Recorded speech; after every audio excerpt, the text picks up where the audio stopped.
నేటి నుంచి 2 రోజుల పాటు గ్లోబల్ సమ్మిట్ విదేశీయులను ఆకట్టుకునేలా ప్రత్యేక ఆకర్షణల మేళవింపు పెట్టుబడుల ఆకర్షణ యువతకు ఉపాధి కల్పనే లక్ష్యం.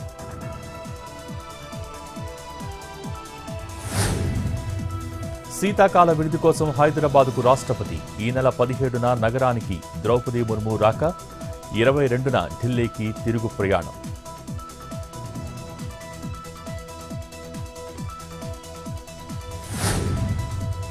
ఛత్తీస్గఢ్లో 12 మంది మావోయిస్టుల లొంగుబాటు ఆయుధాలతో సహా సరెండర్ అయిన మావోలు.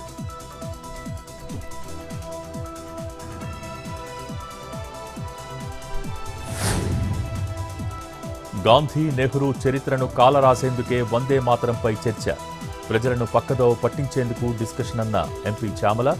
నిరుద్యోగం ఇండిగోపై చర్చ అంతే ముఖ్యమని వెల్లడి.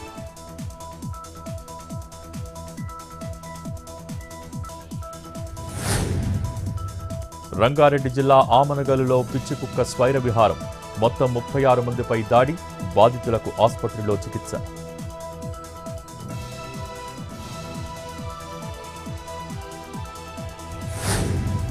హనుమకొండ డిప్యూటీ కలెక్టర్ అవినీతి భాగోతం తవ్వే కొద్దీ బయటపడుతున్న అక్రమాస్తులు.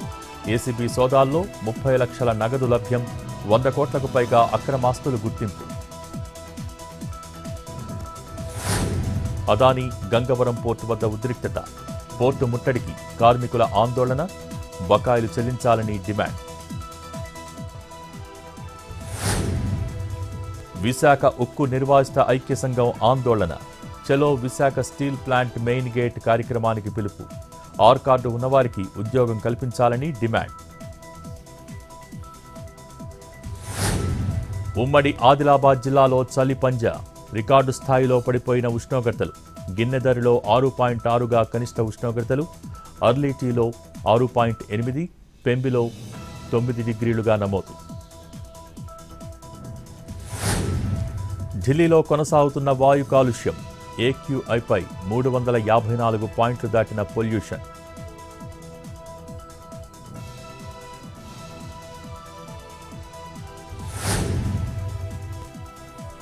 పార్లమెంటులో ఇండిగో ప్రకంపనలు.